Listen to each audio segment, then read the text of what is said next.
তোমার ব্যাপারে এবার কলেজ অথরিটি অবশ্যই ব্যবস্থা নেবে শান। অনেক করেছো নোংরামি। আর না, স্যারের কথায় ধ্যান ভাঙে আমার, কিন্তু ততক্ষণে সবটা হাতের বাহিরে। সবাই ধরেই নিয়েছে বাচ্চার বাবা আমি। পাখি পুরোটা সময় অবাক হয়ে চেয়েছিল শানের দিকে, চোখের কোণে চিকচিক করছে জল। শান আবারও বলতে শুরু করে, এখানেই শেষ নয় পাখি, আরো অনেক কথা তোমায় শুনতে হবে আজ। আজ কোনো কিছুই লুকাবো না আর। সেই ঘটনার পর পাপড়ি ছাড়া কেউ আর বিশ্বাস করলো না আমি নির্দোষ। পরীক্ষার কিছুদিন আগে নীরা কলেজ অথরিটির মিটিংয়ে বলেছিল বাচ্চার বাবা শান নয়, অন্য কেউ। সেদিন যদিও আমার মান সম্মান বেঁচে গিয়েছিল, কিন্তু মরে গিয়েছিল আমার বিশ্বাস। ভাবতেও পারিনি মীরা এমন কিছু করবে। আমার ভালোবাসা, আমার বিশ্বাস, সব এইভাবে জলাঞ্জলি দেবে।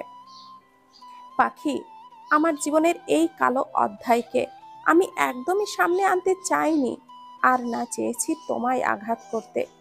এরকম আনুষঙ্গিক অনেক কারণে তোমার থেকে সবটা লুকিয়েছি পাখি। That's it. আকাশের দিকে থমথমে মুখে চেয়ে শান কথাগুলো শেষ করে। পাখির চোখের জল মুছে বলে, তারপর কি হলো সার্জন সাহেব? আমি পুরোটা জানতে চাই। সন্ধ্যা হলো যে, বাড়িতে ফিরবে না? না, আরো কিছুক্ষণ থাকি না, সবটা শুনে তারপর না হয় যাব। হেসে ফেলে শান, পুনরায় বলতে শুরু করে, সেদিন মিটিং শেষে নীরাকে নিয়ে একা কথা বলতে চলে যায়। জিজ্ঞাসা করি চোখের পানি মুছে, এসবের পেছনে কারণ জানতে চাই। নীরা যা বলেছিল তা শুনে জীবনের চরম অভিজ্ঞতার খোঁজ পাই। সব থেকে বড় আঘাতটা প্রিয় মানুষরাই দেয়। বন্ধুত্বের সুযোগে নাবিদ আমায় ঠকায়। গোপনে নাবিদ আর নীরার মাঝে সম্পর্ক চলছিল। নাবিদ অনেকবার নীরার চরিত্রের ব্যাপারে আমায় বলেছিল, কিন্তু আমি বিশ্বাস করিনি। আর নাবিদ নীরার সেই নোংরা চরিত্রের সুযোগ গ্রহণ করে আমায় পড়াশোনায় পেছনে ফেলতে। আর নাবিদ বিভিন্নভাবে নীরাকে ইমপ্রেস করে। এরপর নীরা আর নাবিদকে ফেরাতে পারেনি। আমার অগোচরেই চলছিল তাদের প্রেম কাহিনী। নীরা যখন কনসিভ করে, তখন নাবিদও তাকে ইগনোর করা শুরু করে। নীরা সমাজ আর নিজের ক্যারিয়ারের কথা ভেবে বাচ্চাটা নষ্ট করে ফেলে। পরিশেষে দুজন আমার বিশ্বাস নিয়ে খেলেছিল। সেদিন নীরার সাথে কথা বলার পর আর পিছু ফিরে তাকাইনি নীরার দিকে। সোজা চলে এসেছি রুমে। ফিরে নাবিদকে কিছু বলার ক্ষমতা ছিল না আমার। কেমন যেন বোবা হয়ে গিয়েছিলাম। শাওয়ার নিয়ে উপাচার্যের সাথে কথা বলে হোস্টেল রুমটা চেঞ্জ করেছিলাম শুধু। এরপর না রেখেছি নাবিদকে আমার লাইফে, আর না নীরাকে। শুধু পড়া আর পড়া। মনে হয়েছিল জীবনে কিছু করা উচিত, যাতে করে সামাজিক শ্রেণী ভেদে আমাকে দেখতে সবার মাথাটা উপরে তুলতে হয়। এরপর আর কি, শুরু ফাইনাল ইয়ার এক্সাম। ডান বাম কোথাও তাকায়নি। নিজের কষ্টার্জিত ধন ভাণ্ডার একত্রিত করে পরীক্ষা দিয়েছিলাম। অনেক ভালো পরীক্ষাও দিলাম। টপ রেজাল্ট আসলো। নাবিদেরও রেজাল্ট মোটামুটি ভালোই আসলো, সাথে নীরারও। হয়ে গেলাম এমবিবিএস ডক্টর। এবার পালা ইন্টার্নশিপের। 1 বছরের পর সেটার রেজাল্টও ভালোই আসলো। জীবনের এত বড় ধাক্কার পর নিজেকে এমবিবিএস এর মতো এক্সামে টপে রাখা চারটিখানি কথা নয় পাখি। তবুও আমি পেরেছি। মাকে বা পরিবারের কাউকে জানাইনি কিছুই, একাই সামলিয়েছি সবটা। বাড়িতে এসেছি 3 দিন হলো। সামিহা ভাবি নাকি দিনাজপুরে বাবার বাড়ি গেছে। পরের দিন সামিয়া ভাবি এসেছিল, সাথে নীরাও। এতদিন পর নীরাকে দেখে আমি একটু ঘাবড়ে গিয়েছিলাম। কেমন যেন শুকিয়ে গেছে মেয়েটা। জীর্ণ শীর্ণ দেহে জামাটা মানানসই লাগছিল না। খুব কষ্ট হয়েছিল ওকে দেখে। সন্ধ্যাবেলা ছাদে দাঁড়িয়েছিলাম একা। হঠাৎ ঘাড়ে কারোর হাতের স্পর্শ পেয়েই তাকায়। নীরা। নীরা পাশে দাঁড়িয়ে আছে। হুট করে আমার পাটা জড়িয়ে ধরে হাউমাউ করে কাঁদতে শুরু করে। আমি হতবিহ্বলের ন্যায় দাঁড়ানো। আমার ভুল হয়েছে শান। আমি তোমার সাথে অনেক বড় অন্যায় করেছি। ঠকিয়েছি আমি তোমায়। নাবিদের কথায় আমি ওর হাতে পা দেই শান। এরপরও ও আমার সুযোগ নিয়ে আমায় নিঃস্ব করে দেয়। বাচ্চাটাকে রাখতে চেয়েছিলাম, নাবিদ ভয় দেখিয়েছিল বলে নষ্ট করতে বাধ্য হই। আমায় প্লিজ মাফ করে দাও, একটা সুযোগ দাও তোমার জীবনে ফেরার। ট্রাস্ট মি, সবটা ঠিক করে দিব। আমি বুঝতে পেরেছি কে আমার সত্যিকারের ভালোবাসা। মীরা হেসকি তুলে কান্না করছিল আর বলছিল, আমার কি জানি হলো, কিছুই হলো না, সব ভুল ক্ষমা করে দিতে ইচ্ছে হলো। তখন ভাবলাম এখন তো দুজনেই এস্টাবলিশড, তাই সবটা মেনে নেই।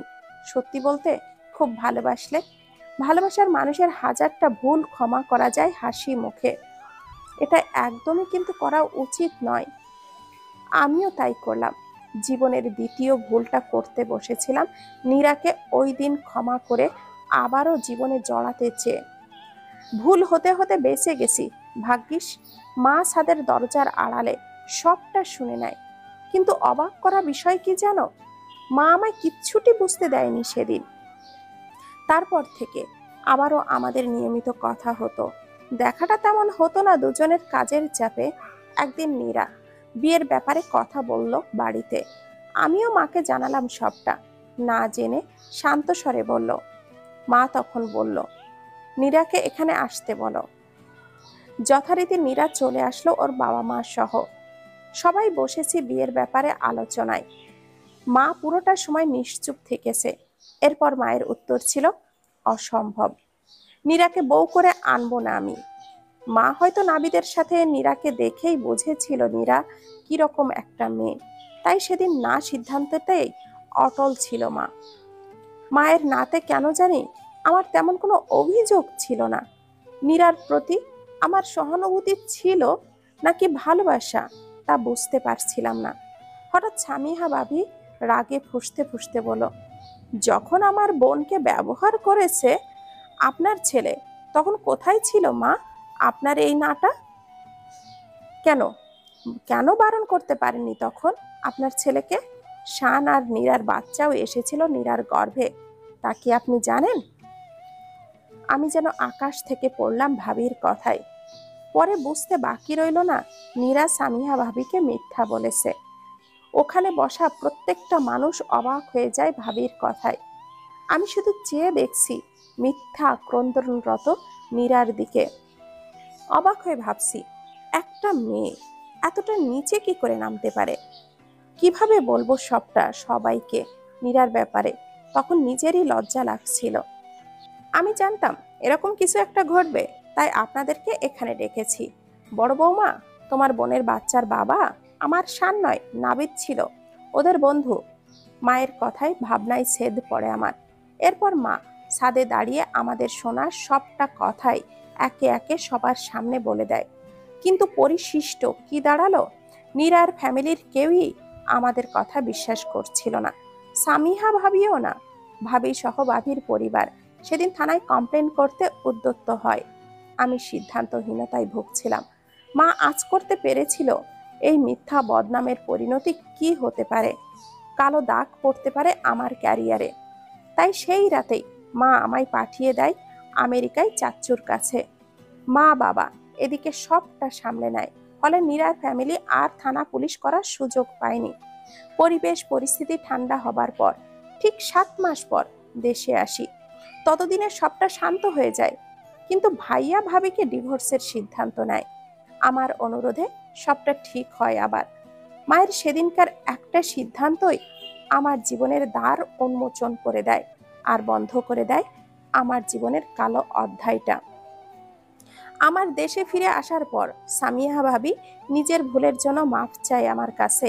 এরপর আর কোনো দিনও ভাবি নিজের বোনের জন্য আমাদের বাড়িতে উঁচু গলায় কথা বলতে পারিনি। মিয়ে ছিল একদম। সেদিনের লজ্জা ভাবিকে মিশিয়ে দেয় মাটির সাথে। তোমায় আরেকটা কথা কেউ বলেছে কিনা আমি জানি না, সামিহা ভাবি কখনো মা হতে পারবে না। প্রথম বাচ্চাটা মিসক্যারেজের পর ভাবি তার সেই সক্ষমতা হারিয়ে ফেলে। নাবিদও নিজের ভুলে ক্ষমা চায়। তবে কি জানো, আমি ক্ষমা করলেও আল্লাহ তাদের ক্ষমা করেনি। না করেছে নাবিদকে আর না করেছে নীরাকে। নাবিদের ওয়াইফ কিছুদিন আগে তাকে সর্বশান্ত করে মান সম্মান সবটা শেষ করে দিয়ে চলে যায় অন্য ছেলের হাত ধরে। আর নীরার তো ডিভোর্স হয়ে যায় তার বিয়ের 3 মাস পরেই। কেউ কারোর সাথে অন্যায় করলে কখনো পার পায় না পাখি। সবটাই তার ফল পাই, তবে কিছুদিন আগে আর কিছুদিন পরে। এরপর আমি সবটা ভুলে নিজের প্রফেশনে অ্যাক্টিভ হই, আর যার ফল আজ আমি এক নামেই পরিচিত, ডাক্তার ফয়সাল আহমেদ খান শান। অহংকার করে বলছি না, গর্ব হয় যখন মানুষ নিজের আপন জনকে আমার ওছিলায় ওটিতে পাঠিয়ে নিশ্চিন্তে থাকে। শান এবার পাখির কাছাকাছি এসে বলে, আর রইল বাকি তোমার অসুস্থতার কথা। হ্যাঁ, তোমার সামান্য একটু সমস্যা ছিল, যা পাপড়ি আমায় নীরার কাছে যেতে বলেছিল। যাই হোক, তুমি সুস্থ হয়ে গেছো, এটাই বেশি। তোমায় করুণা করিনি পাখি, মায়ের সিদ্ধান্ত কখনো ভুল হতে পারে না, এই কথার উপরেই বিশ্বাস রেখেই তোমার আমি কাছে টেনেছি। কবে যেন ভালোবেসে ফেলেছি জানি না পাখি, আর এবারও মায়ের সিদ্ধান্তই জিতে গেছে। শান এবার অসুস্থতার সব কথা বলে পাখিকে। এবার বলো পাখি, আমার কি দোষ? কেন অবিশ্বাস করেছিলে আমায়? কি শাস্তি দেবে বলো? তবে যাই করো, আমায় ছেড়ে যেও না। ইনফ্যাক্ট ছেড়ে যেতে দিব না তোমাকে। তুমি না চাইলেও আমি বাধ্য করব আমার সাথে থাকার। শান পাখির মুখোমুখি এসে দাঁড়িয়ে কথাগুলো বলে। পাখির টলমলে চোখে শানের বুকে ঝাঁপিয়ে পড়ে, কাঁদতে কাঁদতে বলে, জীবনে এতটা কষ্ট পেয়েছেন আর আমায় কিচ্ছু জানায়নি? অন্যদিকে দিনের পর দিন আমি মিসবিহেভ করে গেছি, সবটা সামলে আমার ট্রিটমেন্ট করেছেন, তাও নিজের কালো অতীতের মানুষটার কাছ থেকে। আমায় যে ঋণী করে দিলেন সার্জন সাহেব। শান পাখির মাথায় হাত বুলিয়ে চুপ করে থাকে, এরপর চোখের পানি মুছিয়ে বলে, এসব বাদ দাও। আমি তোমাকে পেয়েছি, তোমার ভালোবাসা পেয়েছি, এটাই অনেক আমার কাছে। এবার বাড়িতে চলো, 2 ঘন্টার পথ যেতে হবে। নাকি এখানে থাকারই নিয়ত আছে? আর একটু থাকি না। শানের গলায় মুখটা ঠেকিয়ে বলে পাখি। রোমান্টিক ওয়েদার তাই না? এত কাছে তুমি। আমার কিন্তু সামথিং সামথিং হচ্ছে, দুষ্টুমির স্বরে বলে শান। পাখি শানের বুকে 2 হাত ঠেলে বলে, নোংরা লোক কোথাকার। পাখি শানের ঠোঁটে হাত রেখে বলে, আপনার এই ঠোঁটে নীরা কিস করেছিল না? সরুন, আমি কোনোদিনও এটা মেনে নিতে পারবো না। আমি কাছে আসলেই মনে হবে এই ঠোঁটে অন্য কারোর স্পর্শ আছে। সরি পাখি, আমি নিজেও এর জন্য লজ্জিত। আল্লাহর কাছে ক্ষমা চেয়েছি অনেকবার, নিশ্চয় আল্লাহ ক্ষমাশীল। আমার একদম ইচ্ছে ছিল না, অপ্রস্তুত ছিলাম আমি। সত্যি একদম এতটাও খারাপ তোমার সার্জন সাহেব না জান পাখি। এরপর দুজনে গাড়িতে উঠে বসে। শান গাড়ি ড্রাইভ করছে স্লো স্পিডে, আর বাঁকা চোখে দেখছে পাখিকে। পাখি বাহিরে হাত রেখে চোখটা বন্ধ করে সন্ধ্যার নিরিবিলি শান্ত পরিবেশটা উপভোগ করছে। জীবন কখনো সরল গতিতে চলে না, আর সরল গতিতে চললে তাকে ঠিক জীবন বলা চলে না। উত্থান পতন লেগেই থাকে, সুখ দুঃখ একে অপরের পরিপূরক। ঋতু বদলের মতো আমাদের জীবনেও সুখ দুঃখের আগমন ঘটে, মাঝে মাঝে কাল বৈশাখীর আগমন ঘটে। সব কিছুকে বিশ্বাস, ভালোবাসা আর ভরসার মাধ্যমেই অতিক্রম করতে হয়। ওখান থেকে আসার পর পাখি যেন শানের প্রতি আরো বেশি আসক্ত হয়ে পড়ে। একটা মুহূর্তও চোখের আড়াল করতে চায় না, সব সময় শানের কাছাকাছি থাকতে ইচ্ছে করে। পরের দিন সকালবেলা নাস্তার পর শান বেলকনিতে বসে সিগারেটের ধোঁয়া উড়াচ্ছে। পাখি ঘরে আসেনি এখনো, এই সুযোগে একটু ছোঁয়া আর কি। পাখি নাস্তা সেরে ওড়না আঁচলে হাত মুছতে মুছতে ঘরে ঢোকে। নাকে সিগারেটের উটকো গন্ধটা আসতেই সেই দিকে যায়, আর ভাবে, সিগারেটের গন্ধ কেন? কে সিগারেট খাচ্ছে এই ঘরে? এগিয়ে যায় বেলকুনির দিকে। চোখের সামনে শানকে দেখতে পায়, বেলকুনির রেলিংয়ে হাত রেখে নিচে নিচে কিছু একটা দেখছে, আর দ্রুত সিগারেটে ফু দিচ্ছে। গন্ধে আর ধোঁয়ায় বেলকুনির বাজে অবস্থা। পাখির রাগে যেন গাটা রিরি করা শুরু করেছে। উদ্ভট কিছু করতেই হবে, তাই না? চোখ রাঙিয়ে অশ্রমে চলে যায়। এরপর বালতিতে ভরে পানি এনে ঢেলে দেয় শানের মাথায়। হঠাৎ গায়ে পানির ঝাপটায় নিঃশ্বাসটা বন্ধ হয়ে আসে শানের। হতচকিত হয়ে পেছনে ফেরে। ভিজে জবুথুবু অবস্থা তার, পুরো বেলকনিতে ভিজে গেছে একেবারে। এটা কি করলা? হাতে সিগারেটের ভেজা প্যাকেটটা দেখিয়ে বলে শান। পাখির টি শার্টের কলারটা চেপে ধরে চোয়ালটা শক্ত করে বলে, এসব কি? হ্যাঁ, আপনি সিগারেট খান কেন? সি। পাখি রাগী মুখে শানের দিকে চেয়ে দুটো শুকনো ঢোক গেলে কিছু বলতে পারে না। আপনি নামাজ পড়েন আবার সিগারেটও খান, এসবের মানে কি?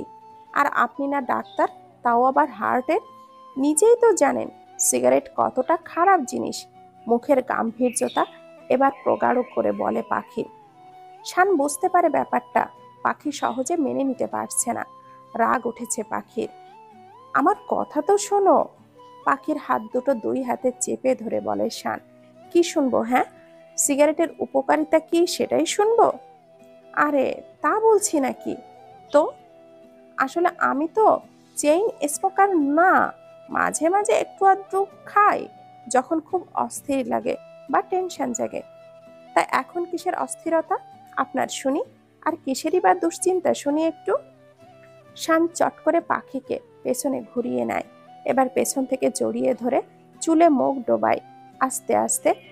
দাড়ি সমেত ভেজা চুল মুখটা পাখির কাঁধে রেখে হালতো আলতো ঠোঁটের স্পর্শ দেয়, জবাব দেয় শান, তোমার জন্য, তোমার নেশায় আসক্ত হয়ে গেছি। কেঁপে ওঠে পাখি, দুই হাত চেপে ধরে ওড়নার আঁচল। শানের স্পর্শের গতি বেড়ে যায়। কারোর মুখে কোনো কথা নেই, নিঃশ্বাস ভারী হয়ে আসছে পাখির। কাঁপা কাঁপা স্বরে বলে, এসব কি হচ্ছে? আমার গা ভিজে যাচ্ছে তো। ঘোর লাগা কণ্ঠে শান জবাব দেয়, ভিজুক, আমি তো আছি এখানে, তাই না? শান এবার কোনো উত্তর দেয় না, কোলে তুলে নেয় পাখিকে। শানের নজরে ঘোর লাগা নেশা, পাখির নজর এড়ায় না। গলা জড়িয়ে নেয় শানের। হঠাৎ মাথার উপরে বৃষ্টির ফোঁটার স্পর্শে ধ্যান ভাঙে পাখির। চারিদিকে তাকিয়ে দেখে ওয়াশরুমে আছে ওরা। শান এক হাতে শাওয়ারের ট্যাপটা চালু করে কোলে করে দাঁড়িয়ে আছে। কি করছেন এসব? ছাড়ুন, সকাল সকাল কেন ভেজালেন আমায়, বজ্জাত লোক একটা। হক চকিয়ে ওঠে পাখি, কোল থেকে নামার চেষ্টা করে। শানের কোনো হেলদোল নেই পাখির কথায়। সে এবার শক্ত করে কোলে জড়িয়ে বাথটাবের পানিতে আকোসাতে শুয়ে দেয় পাখিকে। নাকে মুখে হঠাৎ পানি ঢুকে চোখটা বড় বড় করে তাকায় শানের দিকে। শান কোমরে হাত রেখে খিলখিলিয়ে হাসে, হাঁটুতে দুই হাত রেখে সামান্য ঝুঁকে এসে পাখির কানের কাছে মুখ এনে বলে, জান, তুমি যে অসুস্থ তা আমি জানি, কিন্তু আমার ছোঁয়ায় তুমি সেটা ভুলতে বসেছিলে, তাই তোমার ঘোরটা কাটালাম আমি। বলেই চলে আসতে চাই শান। পেছন থেকে টেনে তাকে পানিতে ভিজিয়ে পাখি বলে, টিট ফর ট্যাট। এবার বলেন, সিগারেট কবে ছাড়ছেন? শান পাখির ভেজা চুলগুলো দুই হাতে চিপে পানি ঝরিয়ে বলে, তুমি যখন বলবা এক্ষুনি। ওকে দেন। তারপর ভেজা শরীরে জড়িয়ে নেয় পাখিকে। মেডিকেল নাই আজ? শুক্রবার তো। এরপর দুজনে ভেজা কাপড় বদলে নেয়। পাখির চুল থেকে টপ টপ করে পানি পড়ছে। শান তার মুখের সামনে এসে তোয়ালে আর নিজের মাথাটা এগিয়ে দেয়, মুছে দাও। পাখি মুচকি হেসে শানকে বিছানায় বসিয়ে ঘষে ঘষে মাথাটা মুছে দেয়। হঠাৎই বলা নেই, শান পাখির কোমরটা জড়িয়ে নেয়, মুখ গুজে চুপচাপ বসে থাকে। কি হলো, ছাড়া হবে না নাকি? আমার মাথার চুলে যে মেঝে ভিজে যাচ্ছে একেবারে। পাখির কথায় শানের খেয়াল ফেরে, দ্রুত পাখির হাত থেকে তোয়ালেটা নিয়ে পাখিকে বসিয়ে এবার আলতো হাতে মাথাটা মুছে দেয়। এরপর হেয়ার ড্রায়ার দিয়ে চুলগুলো শুকিয়ে ব্রাশ করে দেয়। পাখি শুধু মিটিমিটি করে হাসছে আর শানের কাজগুলো দেখছে।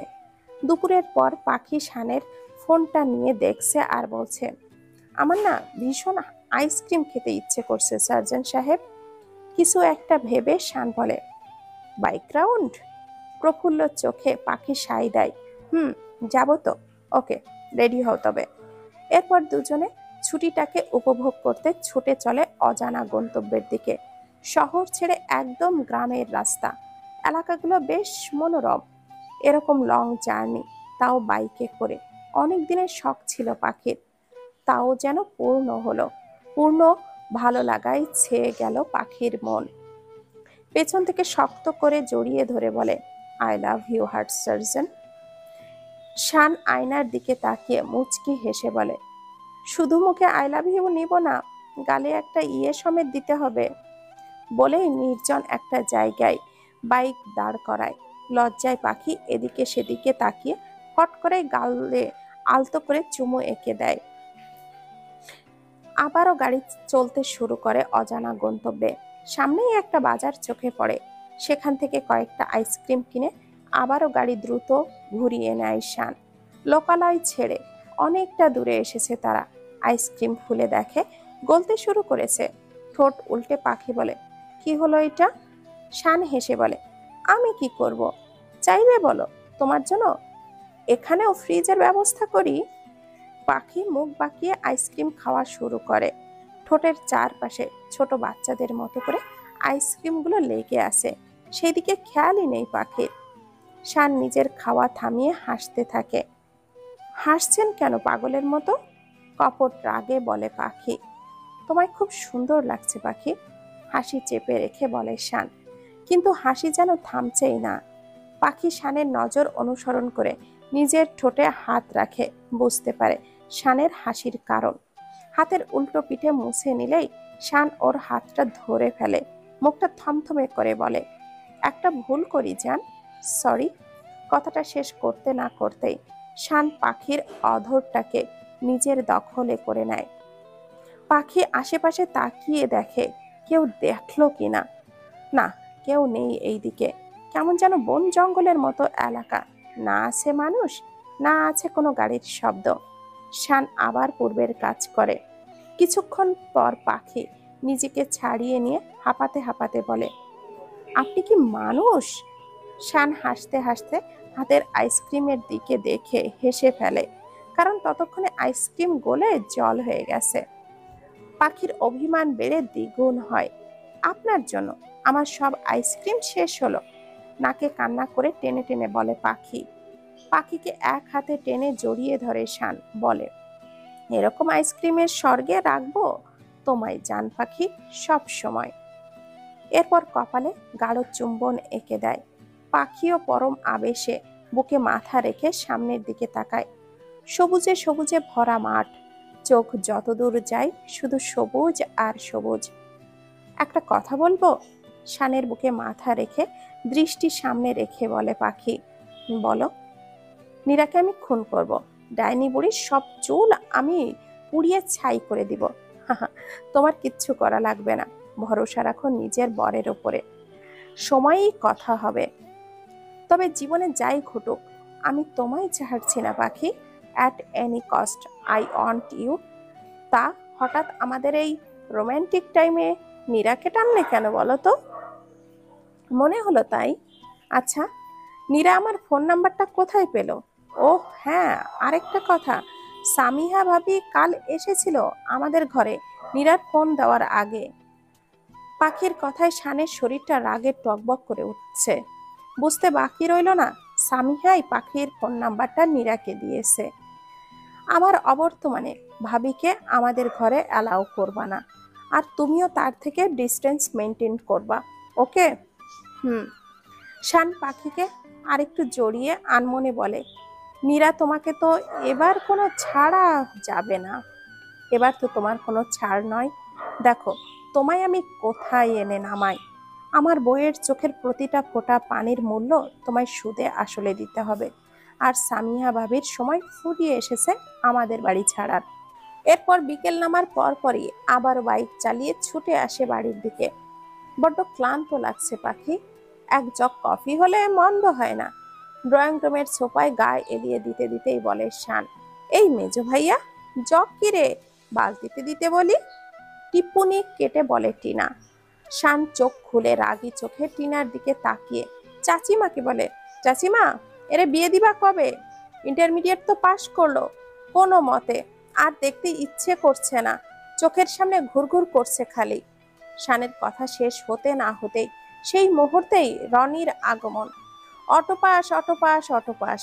রাগে অভিমানে টিনা ন্যাকা কান্না জুড়ে দেয়। মা, এবার সত্যি আমার বিয়ে দিয়ে দাও। তোমাদের এই ছেলেদের জ্বালাই আমি পারবো না এই বাড়িতে আর থাকতে। ভাই বোনেদের দুষ্টুমির মাঝে পাখি এক প্লেট সিঙ্গাড়া আর সস এনে সামনে রাখে। হামলে পড়ে টিনা আর রনি। দুজনে মারামারির মাঝখান দিয়ে প্লেটটা কেড়ে নেয় শান। ওরা দুজন হতভম্ব বনে যায়। হাঁ করে চেয়ে থাকে শানের দিকে। ভাইয়া, কি হলো এটা? আমার বইয়ের হাতের বানানোর জিনিসে আমার অগ্রাধিকার বেশি, আর তোরা তো মারামারি করছিস। কর না রে ভাই। সিঙ্গাড়ারা কোনো ভেঙে পুড়ে দিতে দিতে বলল শান। শানের দিকে চোখ রাঙিয়ে চাপা স্বরে পাখি বলে, ওদের দেন, ওরা ছেলে মানুষ না। শান ওর কোনো কথা কানে নিল না। টপ টপ করে মুখে দিল সিঙ্গাড়াগুলো। সবাই হাঁ করে চেয়ে আসছে শানের দিকে। পাখি বিড়বিড় করে কিছু একটা বলে আবারও রান্নাঘরের দিকে যায়। থমথমে মুখে বসে থাকে টিনা আর রনি। ওদের দেখে ঠোঁট টিপে হাসে শান। কিছুক্ষণ পর আবারও এক প্লেট সিঙ্গাড়া আর সস নিয়ে আসে।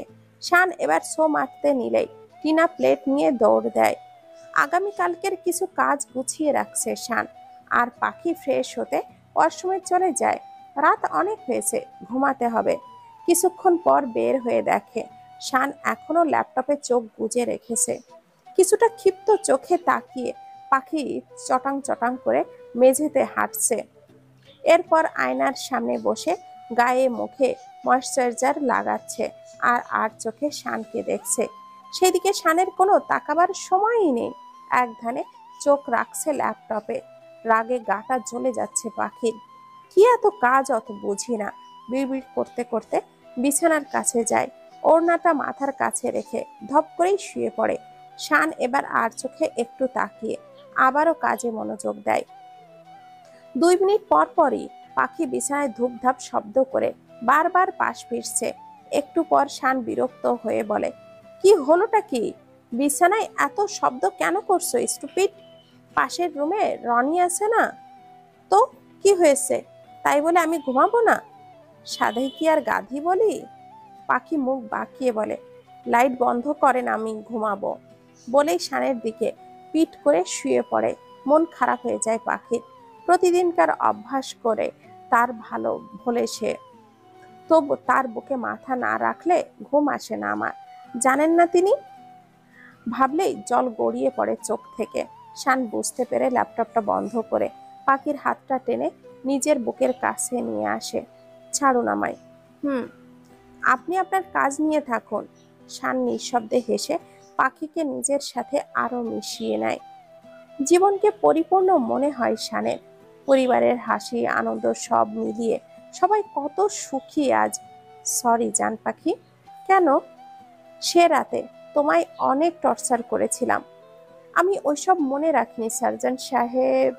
পাখিকে বলতে না দিয়ে শান আবারও বলতে শুরু করে, আসলে হয়েছিল কি, তুমি আমার কাছে আসছিলে না। আমি বলছি না প্রথম রাত থেকেই তোমাকে পাওয়ার চেষ্টা করতাম। আমি চাইতাম আমরা পরিচিত হই, একে অপরকে জানি। কিন্তু তুমি শীতটা করে সে তো বিশ্বাসটাই কেমন জানি হয়ে যাচ্ছিল। খুবই খারাপ লাগতো। নিজেকে হিংস্র পশু মনে হতো। আর তার কিছুদিন পরেই ঢাকা থেকে নাবিদের ওয়াইফের কথাটা কানে আসা। সব মিলিয়ে জগা খিচুড়ি চলছিল আমার মগজে। আর যার প্রেক্ষিতে সে রাতে তোমার সাথে খারাপ ব্যবহার করেছি, গায়েও হাত তুলেছি। আমি বুঝতে পারিনি তুমি একটা রোগে আক্রান্ত ছিলে। সরি পাখি, ক্ষমা করে দিও আমায়। আর কোনো দিনও এমনটা হবে না। পাখির ঠোঁটে হাত রেখে বলে, হয়েছে। আর কত, আর কতবার সরি চাইবেন এই নিয়ে? এর আগেও এই একই কথা, আগেও বহুবার শুনেছি। এমনকি স্বপ্নের মাঝে রাতেও এইসব বিড়বিড় করেন আপনি। নিজের ডায়েরির প্রতিটা পাতায় সরি পাখি লেখা। আর কতবার বলবেন সার্জন সাহেব? আমি ভুলে গেছি গো ওটা। আমরা নতুন করে বাঁচতে চাই, নতুন ভাবে। শান পাখিকে আরেকটু শক্ত করে জড়িয়ে কপালে আর চোখে অজস্র চুমু এঁকে দেয়। পাখি ঘুম জড়ানো কণ্ঠে বলে, ঘুমাবো, ঘুমাও। সার্জন সাহেব, সেদিন যদি আপনার সাথে রাগ করে নিজের ইগোটাকে প্রাধান্য দিয়ে রাগ নিয়ে বসে থাকতাম, হয়তো এই বুকটা আমার আর হতো না, এই পরিবারটাও আমার হতো না। আমার এত সুখ নিজেরই না হিংসা হয়, আবার ভয়ও হয়। পারবো তো আপনাকে ভালো রাখতে? সেদিনের সামান্য মানিয়ে নেওয়া আজ আমার জীবনের সুখের চাবিকাঠি হয়েছে। তাই ওইসবকে নিছকে দুঃসময় ছাড়া আর কিছুই মনে হয় না। শানের বুকে মাথা রেখে আনমনেই ভাবে পাখি। প্রশান্তি আর তৃপ্তির পরিপূর্ণ হাসি ঠোঁটে এড়িয়ে পরম আবেশে চোখটা বন্ধ করে সে। একটু পরই শানের গরম নিঃশ্বাস আশ্রে পড়ছে পাখির শিথির কাছে। মাথা তুলে শানের থুতনিতে একটা চুমু আর গলার উঁচু জায়গায় আরেকটা চুমু এঁকে দেয়। এরপর বুকে মাথা রেখে চোখ বুজে ঘুমিয়ে পড়ে। বিকালবেলা সূর্য ঢলে পড়ার দৃশ্য বরাবরই বেশ সুন্দর লাগে। কোমল লাল লাল একটা আভা ছড়ায়। এমন মনোরম দৃশ্য উপভোগ করার লোভ পাখি সামলাতে পারে না। মন চাইলেই দৌড়ে ছুটে আসে ছাদে। সান্দের ছাদ থেকে ব্যাপারটা আরো বেশি মনোরম লাগে, পেছনে সুন্দর বিশাল শাপলা বিলটার কারণে। আজও পাখি ছাদে এসেছে সূর্য ডোবা দেখতে। চেয়ে আছে অপলকে। ফোনের রিংটোনে স্ক্রিনে তাকিয়ে দেখে ভাবি নামটা দেখেই ভুরু কুঁচকে যায়। সঙ্গে সঙ্গে ঠোঁটে হাসি এলিয়ে কলটা রিসিভ করে। সত্যি? কংগ্রেচুলেশন ভাবি। কত মাস বলো না প্লিজ ভাবি। কল রিসিভ করতেই এক প্রকার চিল্লিয়ে বলে পাখি। খুশি যেন উপচে পড়ছে চোখে মুখে। খুশি হবে না? খুশি নাই বা হয় না কেন? জীবনে প্রথম ফুপি হওয়ার মতো সুসংবাদ জেনেছে সে। হ্যাঁ, পাখির ভাবি তাকে সুসংবাদ দিতেই ফোন করে। পাখির যেন তর সইছে না, কখন সার্জন সাহেব আসবে আর কখন সুখবরটা দেবে। টিকটিক করতে করতে ঘড়ির কাঁটা চলছিল। রাত 9টার দিকে শান চলে আসলো। ঘরে গিয়ে ফ্রেশ হয়ে নিচে আসলো। পাখির ইচ্ছে থাকলেও যেতে পারলো না। রান্নাঘরের কাজে সাহায্য করতে হচ্ছে মা আর চাচিকে। ডিনারের সময় হয়ে এলো। পাখির মুখের অতিরিক্ত আভাটা সবার নজর কাড়তে সক্ষম হয়েছে। শাশুড়িমা ব্যাপারটা বুঝতে পেরে ভ্রুকুটি করে বলল, কি ব্যাপার বৌমা, আজ তোমায় খুব খুশি লাগছে যে? কি হয়েছে মা? শর্মিলা বেগমের কথায় সবার উত্তরের আশায় পাখির মুখের দিকে চেয়ে যায়। মা, আমাদের বাড়িতে নতুন সদস্য আসতেছে। মুখে এক গাদা অম্লান হাসি রেখে জবাব দেয় পাখি। সবার চোখে মুখে অন্য রকম খুশি বিরাজ করছে। শান সবে মাত্র এক ঢোক পানি মুখে নিয়েছে। গিলতে না গিলতেই এত বড় অসম্ভব কথা তার হজম হলো না। বিষম খেয়ে উঠল। বাকি সবার মুখটা বেশ খানিকটা স্থায়ী হলো না শানের অবস্থা বেগতিক দেখে। শর্মিলা বেগম দৌড়ে গিয়ে পিঠ চাপড় দিচ্ছেন আস্তে আস্তে। শান তখনও আর চোখে পাখিকেই দেখছে আর ভাবছে, এটা কি করে সম্ভব? পাখি মিথ্যা বলছে কেন? কিরে বাবু, কেমন লাগছে তোর এখন? হঠাৎ মায়ের কথায় হুঁশ ফেরে শানের। আস্তে করে উত্তর দেয়, হ্যাঁ মা, একটু ভালো লাগছে। শর্মিলা বেগম উঠে নিজের চেয়ারে বসতে বসতে বলে, বৌমা যে খবর দিয়েছো, আমরা সবাই অনেক বেশি খুশি হয়েছি। অনেক দিন পর আমাদের বাড়িতে নতুন সদস্য আসবে। আমি তো ভাবতেই পারছি না গো মা। শাশুড়ি মায়ের কথা শুনে পাখি কিছুক্ষণ ভেবে বলে, মা, এ বাড়িতে না তো? মানে? মানে সুসংবাদটা এ বাড়ির নয়, আমাদের বাড়ির। মানে? মানে আমার ভাবি। আমতা আমতা করে উত্তর দেয় পাখি। সবাই হতাশ চোখে মুখ নামিয়ে নেয়। শানও যেন এবার স্বস্তি পায় পাখির কথায়। মাঝখান থেকে দাদিজান বলে ওঠে, কবে যে এই বাড়িতে এমন একটা সুসংবাদ পাবো? দাদিজানের কথায় পাখির চোখ মুখ লাল হয়ে যায়। লজ্জায় কান দিয়ে ধোঁয়া বের হবার উপক্রম। মা, আমি আসছি, আস্তে স্বরে বলে নিজের রুমে চলে যায় পাখি। শান খেতে খেতে বলে, এখন এসব নিয়ে কোনো প্ল্যান নেই দাদিজান। ওর মাস্টার্সটা শেষ হোক, তারপর দেখা যাবে। ততদিনে বয়স কোথায় গিয়ে দাঁড়াবে একবার ভেবেছিস? ওহ দাদিজান, এ যুগে এসেও এসব নিয়ে দুশ্চিন্তা করতে হবে না। আল্লাহ চাইলে সবই সম্ভব। শানের কথা দাদিজানের পছন্দ হলো কিনা কে জানে। মাথা নিচু করে খাবার মুখে দিলেন। ডিনার শেষে যে যার ঘরে চলে গেলেন। সবার খাওয়ার পর্ব শেষ হয়েছে। শান নিচ থেকে হেঁটে এসে সিঁড়িতে পা রাখতেই মনে হয় পাখি তখনও খায়নি। তাই দ্রুত পদে রান্নাঘরের দিকে যায়, প্লেটে সামান্য ভাত আর তরকারি সমেত ওপরে নিয়ে নিজের ঘরে যায়। ওই গাধি, হয়েছে, আর শরম পাইতে হবে না, এবার খাবারটা খেয়ে নাও। পাখি কিছু না বলে খাবার খেয়ে প্লেট নিচে রেখে আসে। শানের সামনে থাকতে কেমন যেন লজ্জা লাগছে আজ। আগে তো এমন হয়নি। লজ্জায় মাথা তুলে তাকাতেও পারছে না। বেলকুনিতে গিয়ে রেলিং ধরে বাহিরে তাকিয়ে আছে।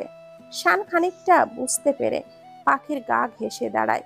পেছন থেকে রেলিংয়ে মাথা রাখে পাখি, হাত দুটোর ওপরে নিজের হাত রাখে। পাখির চোখটা বন্ধ করে ফেলে। পাখির গালের সাথে গালটা ঘেঁষে ঘোর লাগা কণ্ঠে বলে, এত লজ্জা পাচ্ছ কেন নতুন বইয়ের মতো? পাখি কোনো জবাব দিতে পারে না, চুপ করে আছে, যেন মুখটা সেলাই করে দেওয়া হয়েছে। পাখি কিছু বোঝার আগে শান চট করে কোলে তুলে নেয় পাখিকে। বেলকনির দরজাটা আস্তে করে বন্ধ করে ঘরে ঢোকে। তুমি কি দিন দিন মোটা হচ্ছ? শান হাঁপানোর ভান করে বলে। মুহূর্তে পাখির রাগ উঠে যায়। নামান বলছি, নামান। কে বলেছে আমায় কোলে নিতে? পাখি এবার কোল থেকে নেমে আবারও বলে, সবে মাত্র 2 মাস হলো বিয়ের, তার মাঝে কত বিরক্ত হয়েছি। আমি নাকি মোটা হয়েছি, আর একটা বাবু হলে না জানি আমায় ছুঁড়ে ফেলে দেওয়া হয়। কথাটা বলতে না বলতেই শান ওর হাতটা চেপে ধরে। আজকেই প্রথম আর আজকেই শেষ। এমন কথা দ্বিতীয়বার উচ্চারণ করলে মেরে ফেলবো। তোমার প্রতি আমার যে ভালোবাসা, তা নির্দিষ্ট সময়ের না, না নির্দিষ্ট রূপের। মাথায় রেখো এটা। বলেই শান পাখির হাতটা ছেড়ে বিছানার দিকে যায়। পাখি হুট করে পেছন থেকে জড়িয়ে ধরে বলে, সরি, আর বলবো না। শান ওর হাত দুটো নিজের বুকের মাঝে চেপে ধরে। এরপর হাতে চুমু দিয়ে বলে, চলো, ঘুমাবে। আমার একটু কাজ আছে, তুমি ঘুমানোর পর করব, চলো। আমার একটা ছোট্ট সোনা চাই। পাখি লাজ লজ্জা এক পাশে রেখে শানের পিঠে মুখ গুজে বলে। শান ভুরু কুঁচকে ফেলে, হাত ধরে সামনে নিয়ে এসে পাখিকে বিছানায় বসায়। মুচকি হাসির রেখা শানের চোখে মুখে। পাখি চোখ দুটো বন্ধ করে রেখেছে লজ্জায়। আবার বলো তো। শানের কথায় পিটপিট করে চোখ খোলে পাখি। কিছু বুঝতে পারে না, চুপ করে থাকে। কি যেন বলছিলে তুমি? ছোট্ট কি চাই যেন? শান, জড়তা নিয়ে পাখি জবাব দেয়। এই প্রথম পাখির মুখে নিজের নামটা শুনে হেসে দেয় শান। বসা থেকে উঠে দাঁড়াতে দাঁড়াতে বলে, এখন না, আগে মাস্টার্সটা শেষ হোক, তারপর। পাখি দাঁড়িয়ে এক রোখা জবাব দেয়, না, এক্ষুনি। শান পিছু ফিরে ভুরু কুঁচকে বলে, তোমার সাথে তো আর আমিও গাধা হতে পারি না, তাই না? আমার বাবু চাই, ব্যাস। থমথমে মুখ পাখির। এমন থমথমে মুখে পাখির মুখটা বেশ ছোট্ট বাচ্চাদের মতো লাগে। ঠোঁট দুটো ফুলে ওঠে। শান আচমকায় পাখির ওষ্ঠদ্বয় নিজের দখলে নিয়ে নেয়। নিমিষেই অভিমানটা গায়েব হয়ে যায় পাখির। শান চেয়ে আছে কিছু একটা সম্মতির অপেক্ষায়। পাখির বুঝতে বাকি থাকে না কিসের সম্মতি চাইছে সার্জন সাহেব। মুচকি হাসিতে জবাব দেয় সে। শান এক হাতে ঘরের লাইটটা অফ করে দেয়। রাত তখন 3টা বেজে 40 মিনিট। সবে মাত্র দু চোখের পাথায় ঘুম চলে এসেছে শানের। অনেক আগে ঘুমিয়ে গেছে পাখি। শানের বুকে ওর গরম শ্বাস আশ্রে পড়ছে। হঠাৎ ফোনের চাপা টোনে ফোনটা হাতড়িয়ে ঘুমো ঘুমো চোখে শান সেই দিকে চায়। এত রাতে কখনো কেউ শানকে ফোন দেয় না, তাও এমন একটা নাম্বার থেকে ফোন। শানের যেন কলিজাটা কেঁপে ওঠে, গলা শুকিয়ে আসে তার। আস্তে করে পাখির মাথাটা সরিয়ে বালিশে রাখতে রাখতে কলটা কেটে যায়। কিছুক্ষণ পর আবারও কল আসে। পাখি নড়ে চড়ে বালিশে মাথা রেখে পাশ ফিরে শোয়। এই সুযোগে শান ফোনটা হাতে নিয়ে দ্রুত বেলকুনিতে চলে আসে। ফোনটা রিসিভ করে সালাম জানায়। অপর দিক থেকে চাপা কান্নার আওয়াজ। শানের পা হাত হিম হয়ে আসে। কেউ কোনো কথা বলে না। শান নিজেকে সামলিয়ে বলে, হ্যালো, হ্যালো, ভাইয়া, কি হয়েছে? সবটা ঠিক আছে তো? ওপাশ থেকে আসা জবাবে শানের হাড় হিম হয়ে যায়। অসহায় চাহনিতে চেয়ে দেখে পাখির ঘুমন্ত মুখটার দিকে। কি করে জানাবো তোমায় সবটা, বিড়বিড় করে বলে শান। এরপর জবাব দেয়, ভাইয়া, কোনো চিন্তা করবেন না আপনারা, চলে আসুন, আমি আসছি। আর বাদবাকি সবকিছুর ব্যবস্থা আমি করে দিচ্ছি। এদিকে ঘুমের মাঝে পাশ ফিরে হাত দেয় শানের গায়ে। ফাঁকা জায়গায় হাত পড়ে পাখির। মুহূর্তে চমকে উঠে চারিদিকে তাকায়। ড্রিম লাইটের আবছা আলোয় বুঝতে পারে শান বেলকুনিতে দাঁড়িয়ে কারোর সাথে কথা বলছে। ঘুমো ঘুমো টলমল চোখে পাখি পা এগিয়ে যায় সেই দিকে। ইমিডিয়েট ইমার্জেন্সি ভিআইপি কেবিন বুক করো, কুইক। আর তারপর আমায় ফোন করে রেজাল্ট জানাও। শান অস্থির কণ্ঠে ফোনে কাউকে বলছে। হঠাৎ ঘাড়ে কারোর হাতের স্পর্শে চমকে পিছু ফেরে শান। কার কি হয়েছে? শান নির্বিকার, কিছু বলার ক্ষমতা নেই তার। পাখি একটু আগেই এসে বলে, কি হলো? কিছু বলছেন না যে? কার জন্য ভিআইপি কেবিন, তাও আবার এমার্জেন্সি? শান আমতা আমতা করে জবাব দেয়, আমায় এক্ষুনি মেডিকেলে যেতে হবে। দুশ্চিন্তা করো না, ইমার্জেন্সি পেশেন্ট আছে। আমি সকাল হতেই ফিরে আসব। আর ফজরের সময়ও হয়েছে, নামাজটা সেরে নিতে হবে তো নাকি?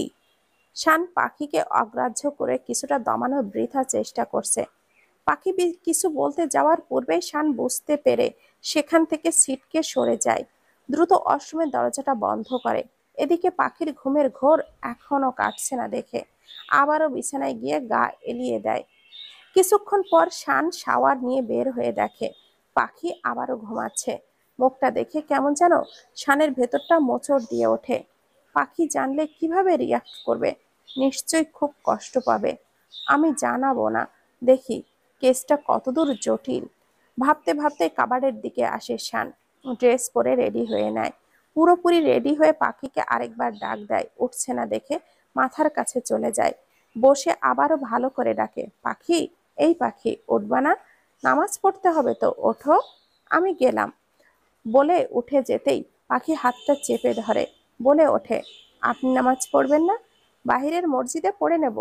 বলেই পাখির কপালে চুমু দিয়ে দ্রুত গতিতে বাহিরে পেরিয়ে যায়। পাখির কেমন যেন শানকে বড্ড খাপছাড়া খাপছাড়া মনে হচ্ছিল। কিছু একটা যে তিনি লুকাচ্ছে তা পাখি স্পষ্ট বুঝতে পারছে, কিন্তু কি সেটা তাই বোধগম্য হচ্ছে না পাখির। সকাল হতেই পাখির ভেজা টাওয়াল সমেত কাপড় চোপড় নাড়তে ছাদে যায়। কাপড় নেড়ে গাছগুলোতে পানি দেয়। রেলিং ঘেঁষে দাঁড়াতেই নিচে চোখ পড়ে পাখির। বাড়ির সবাই কোথায় যেন যাচ্ছে। এত সকালে কোথায় যাচ্ছে সবাই? আমায় কেউ কিছু জানালোও না। ভুরু কুচকে ভাবতে থাকে পাখি। এরপর ভেজা চুলগুলো আঙ্গুল দিয়ে ঝাড়তে ঝাড়তেই দ্রুত নিচে নেমে আসে। সুমি, কি হয়েছে? সবাই কোথায় গেল? সুমি কিছু বলার আগে সামিহা সিঁড়ি বেয়ে নামতে নামতে বলে, সুমি, আমায় এক কাপ লেবু চা দে না, মাথাটা খুব ধরেছে খুব। বলেই সোফায় বসে মাথা টিপে ধরে সামিহা। পাখির সেই দিকে এক পলক চেয়ে সুমির পিছু পিছু রান্নাঘরের দিকে চলে যায়। পাখি রান্নাঘরে এসে সুমির হাত ধরে বলে, সুমি, সবাই কোথায় গেল? কিছু বলছিস না কেন? ছোট ভাবি, সবাই একটু বাইরে গেল, এক্ষুনি চলে আসবে। পাখির দিকে না তাকিয়ে জবাব দেয় সুমি। এদিকে পাখির মন খচখচ করছে খুব। মনে হচ্ছে বড় কোনো বিপদ হয়েছে ওর। মনে কেমন যেন অস্থির অস্থির লাগছে। সব চিন্তা ঝেড়ে ফেলে সকলের জন্য নাস্তার আয়োজনে ব্যস্ত হয়ে পড়ে পাখি। জনে ব্যস্ত হয়ে পড়ে পাখি। ভাই সাহেব এখন কেমন আছেন? শর্মিলা বেগমের কথায় আস্তে ধীরে চোখ খোলেন পাখির বাবা শফিক সাহেব। বড্ড ফুরবল লাগছে তাকে। অস্ফুট স্বরে ঠোঁটে হাসি এলিয়ে জবাব দেন, ভালো। ভাইয়া, আপনারা ঠিক সময়ে বাবাকে নিয়ে এসেছেন। আর একটু দেরি হলে মারাত্মক কিছু হতে পারত। আমার সাথে আসুন, কিছু কথা আছে। শান বলেই নিজের কেবিনের উদ্দেশ্যে যায়। সোহানো বিষণ্ণ মুখে শানের পিছে পিছে চলে যায়। এদিকে পাখির মাকে সান্ত্বনা দিয়ে চলেছেন শানের বাড়ির সকলে। সকলের চোখে মুখেই ভয়ের বলিরেখা এখনো কাটেনি। শর্মিলা বেগম এবার জানতে চান, বেয়ান কি হয়েছিল কাল রাতে।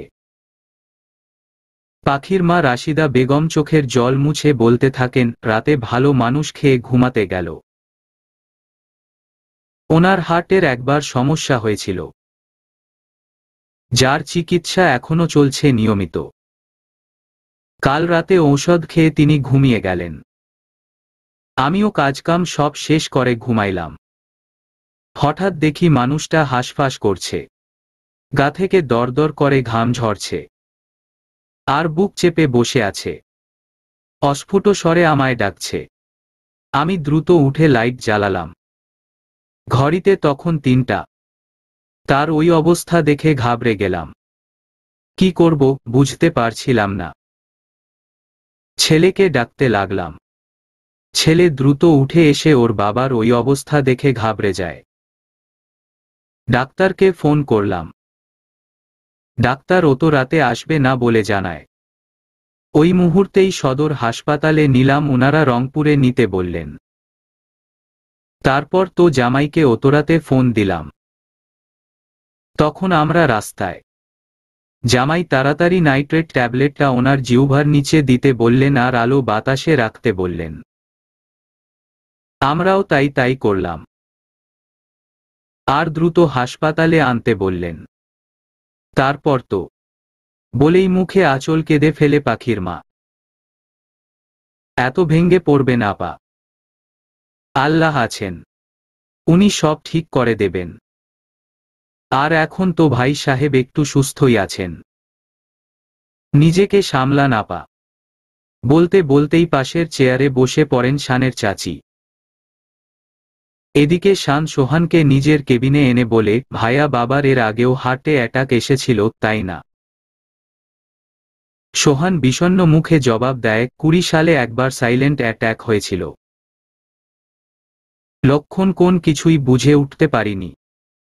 ডাক্তারের কাছে নিয়েছিলাম রংপুরেই। তিনি বলেছিলেন সাইলেন্ট অ্যাটাক। সে অনুযায়ী এখনো বাবার চিকিৎসা চলছে। কিন্তু শান এ ব্যাপারে বাড়িতে তেমন কেউ কিছু জানে না।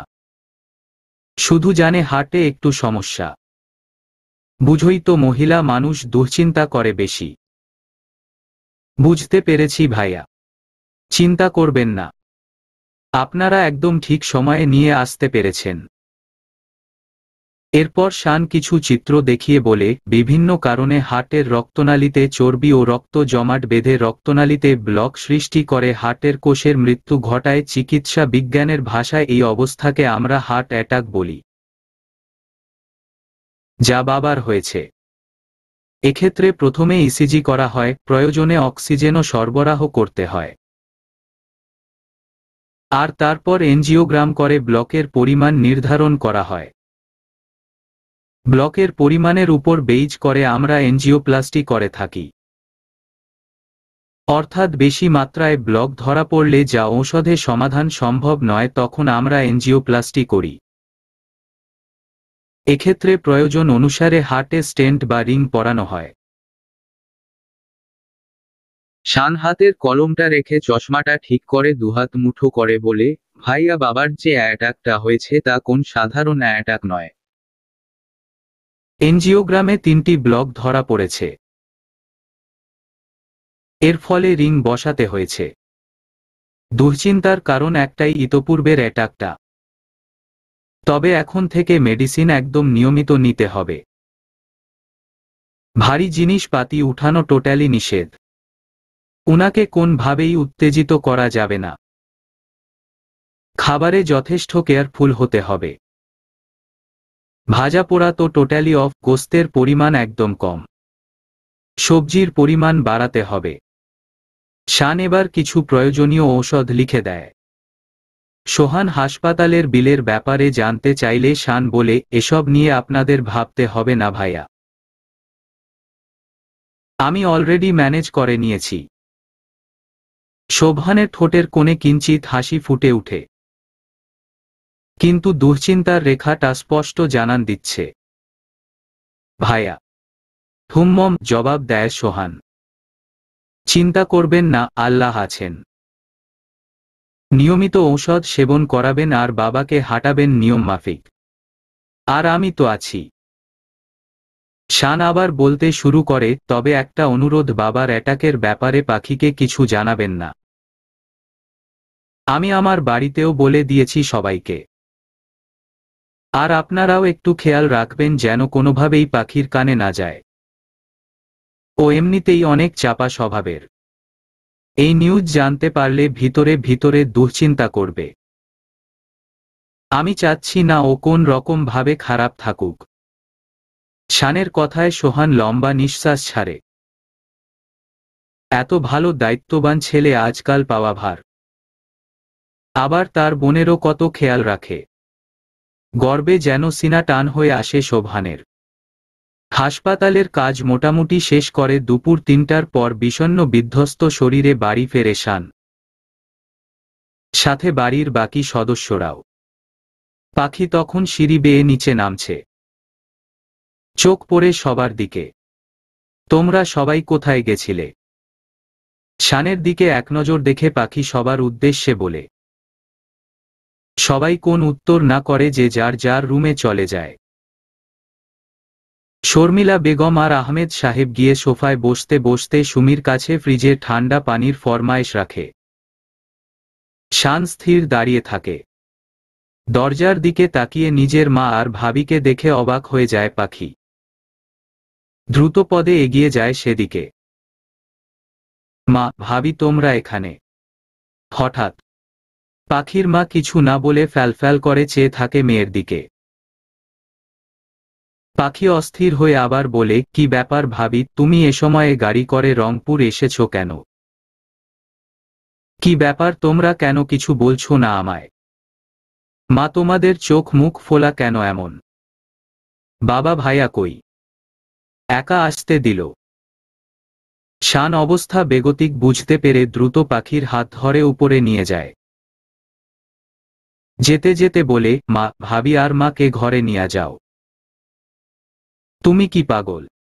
বাড়িতে মেহমান আসলে ওভাবে জেরা করতে হয় বুঝি? শান ঘরের মাঝে এনে পাখিকে দাঁড় করিয়ে বলে। কিন্তু মা, ভাবি একা এভাবে এ সময় উফফ আবার শুরু হলে। শোন, আমাদের বাড়ির সবাই আজ হামিদা খালার বাড়ি গেছিল। খালা হঠাৎ একটু অসুস্থ। হামিদা চাচি? কি হয়েছে উনার? আমায় কেন নিল না কেউ? শানের কথা শেষ না হতেই পাখি অস্থির হয়ে জানতে চায়। হামিদা বেগমের প্রতি পাখির আলাদা একটা অনুভূতি কাজ করে। কারণ তারই মাধ্যমে এ বাড়িতে আসে এ মানুষটার বউ হওয়া, আর আজ এত সুখের খোঁজ পাওয়া। আগে তো শুনবা নাকি? গাধি একটা, দাঁতে দাঁত পিষে বলে শান। হুম্মম, সামান্য একটু অসুস্থতা আর কি। সবাই দেখতে যায়। বাড়িতে থাকার মতো কেউ ছিল না, তাই তোমায়, স্বামীহা ভাবিকে আর সুমিকে রেখে যায়। ওরা দ্রুত চলে যায় বলে তোমাদের জানিয়ে যায়নি। আর ওখানে গিয়ে খালার বাড়িতে তোমার মা আর ভাবিকে পায়, তাই তাদেরকে সাথে নিয়ে আসে। আর ভাবির প্রেগন্যান্সির কথা শুনে নিশ্চয়ই তোমার ও বাড়ি যেতে ইচ্ছে হয়েছিল। হুম্মম, মুখে মিথ্যে হাসি রেখে গড়গড় করে কতগুলো মিথ্যে বলে শান।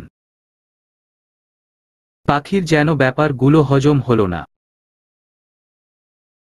কিন্তু কোন কিন্তু নয়? এবার সবার জন্যে ডাইনিং সাজাও, প্রচণ্ড খিদে লেগেছে বউ, বলেই শান নিজের পেটে হাত বুলাতে থাকে।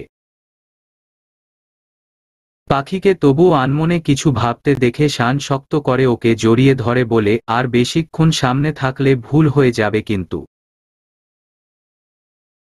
তুমি কি চাও এই অবেলায় ভুল করি? বলো বলো। হুম্মম। শানের দুষ্টুমি মাখা কথাবার্তায় পাখির চোখ মুখ কুঁচকে আসে। দুহাতে সজোরে ঠেলে হাসি প্রশস্ত করে বলে, অসভ্য লোক একটা। এরপর এক ছুটে ঘর থেকে বেরিয়ে আসে। শান তৎক্ষণাৎ ফেক হাসিটা মিলিয়ে থমথমে মুখে লম্বা লম্বা কয়েকটা নিঃশ্বাস ছাড়ে। বিড়বিড় করে বলে, আমি জানি তুমি মিথ্যে পছন্দ করো না, কিন্তু আমি হেল্পলেস। তোমাকে এই মিথ্যেটা না বললে সবটা জেনে যেতে, আর ভীষণ কষ্ট পেতে। আমি তোমাকে আর কোন কষ্ট পেতেই দেব না। এভাবে সারাটা জীবন আগলে রাখব। এরপর শান দ্রুত শাওয়ার নিয়ে নিচে নেমে আসে। ততক্ষণে একে একে বাড়ির সবাইও চলে আসে। এক টেবিলে খেতে দেয়া হয় সবাইকে। সাথে পাখির মা ও ভাবি রয়েছেন। সবাই যথাসম্ভব সবটা স্বাভাবিক রাখার চেষ্টা করছেন। মা খাচ্ছ না কেন? পাখি তার মাকে দেখে বিষণ্ণ মনে ভাত নেড়ে চলেছেন। পাখির কথায় শান সহ সবাই তার দিকে ফেরে। শান একবার পাখির দিকে আরেকবার পাখির মায়ের দিকে তাকিয়ে দেখে। বুঝতে পারে না কি করা উচিত। হঠাৎ মায়ের দিকে নজর পড়তেই শর্মিলা বেগম চোখের ইশারায় তাকে পাখির মায়ের পাশের চেয়ারে বসতে বলেন। শান উঠে সেখানে বসে বলে, মা মনে হয় লজ্জা পাচ্ছে পাখি। বলতে বলতেই প্লেট থেকে ভাত মেখে শাশুড়ি মায়ের মুখের সামনে ধরে শান। রাশিদা এবার সত্যি সত্যি লজ্জায় কুঁকড়ে যান। এভাবে মেয়ের জামাইয়ের কাছ থেকে তার হাতে খাওয়া, এটা যেন ভীষণ লজ্জায় ফেলছে তাকে। আরে বেয়ান সাহেবা, নিন না, খান খান। কতজন শাশুড়ি আছে বলুন তো, জামাইয়েরা এমন সেবা পায়? হাসতে হাসতে বলে আহমেদ সাহেব। তার সাথে এবার সহমত পোষণ করে শর্মিলা। একে একে সবাই। মা কি হলো, নিন না। শানের কথায় রাশিদা চমকে উঠে বলে, বাবা আমি একা খেয়ে নিতে পারবো। শিওর? হ্যাঁ বাবা, লজ্জামিশ্রিত কণ্ঠে জবাব দেন রাশিদা। পুরোটা সময় পাখি শানের সমস্ত কর্মকাণ্ড দেখছে আর ভালোলাগার অতল গহ্বরে তলিয়ে যাচ্ছে। মা ভাবি এসছে থেকে একটু আলাদা করে কথা বলার সুযোগ হয়নি। যাই একটু কথা বলে আসি, যেই ভাবা সেই কাজ। সন্ধ্যার দিকে গেস্ট রুমে এগিয়ে যায় পাখি। গভীর ঘুমে আচ্ছন্ন দেখছে মাকে। ভাবি যেন কার সাথে ফোনে কথা বলছে। ভাবিকে আসবে, তারপর তোমরা যাবে। ফোনে কাউকে বললে আজ রাতে থাকবে না তোমরা? পাখির ভাবি চোরাচোখে জবাব দেয়, কে আবার তোমার ভাইয়া আসবে, এসে আমাদের নিয়ে যাবে। কারোরই কোথাও যাওয়া হচ্ছে না ভাবি। শানের গলার স্বরে ওরা দুজন দরজার দিকে তাকায়। পাখি ভ্রুকুচকে ফেলে। শান সেদিকে এক পলক তাকিয়ে আবার বলে, হুমম, কারোরই কোথাও যাওয়া লাগবে না। ভাইয়া এসে আমাদের এখানে থাকবে। কিন্তু বা? ভাবির কথায় পাখি পিছু ফিরে প্রশ্নাতুর চোখে চায়। পাখি কি? এক গ্লাস পানি নিয়ে আসো তো, পিপাসা লেগেছে। আনছি বলেই পাখি চলে যায়। ভাবি আমি ওখানে 24 আওয়ার্স নার্স রেখে এসেছি। ওখানে কারোরই থাকার দরকার নেই। আর মায়ের ঘুমের ঔষধটা দিয়েছেন? হ্যাঁ ভাই, দিয়েছি বলেই না তখন থেকে ঘুমাচ্ছে। 4 দিন মেডিকেলে কাটানোর পর বাড়ি ফিরে যায় পাখির বাবা। একটু নতুন জীবন তিনি পেয়েছেন, তাও আবার একমাত্র মেয়ের জামাইয়ের বদৌলতে। খুশিতে যেন বুকটা ভরে ওঠে।